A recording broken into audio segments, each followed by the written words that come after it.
கருப்பையாவா? நான் அழகப்பன். ஏம்பா ரெடி ஆயிட்டே இல்லையா? வாஜரே நான் ரெடி ஆகி எவ்வளவு நேரம் ஆகுது வாஜரே? அழகப்பன் எனக்கு நானே வச்சுக்கிட்ட பேர்.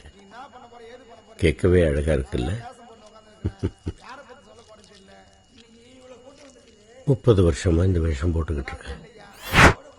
இது போடாம என்ன கண்ணாடியில பார்த்தா எனக்கே என்ன அடையாளம் தெரியாது. இந்த வேஷம் கட்டி ஆடும்போது அவ்வளோ ஆனந்தமா இருக்கும். ஆனந்தமா இருந்து எந்த அரண்மனையை கட்டிருக்கேன்னு தானே கேட்குறீங்க? பகலெல்லாம் பட்டினி கிடந்தால ராத்திரில ராஜா வேஷம் போட்டு நடிக்கிறதுல இருக்கிற இன்பம் வேற எங்கேயுமே கிடைக்காதுன்னு எங்க ஐயா நடிகர் திலகம் சொல்லியிருக்காங்க. 1000 பேர் கண்ணுக்குள்ள கூத்தாடியா இருக்கிறத விட வேற என்ன வேணும் ஒரு கலைஞனுக்கு? துரை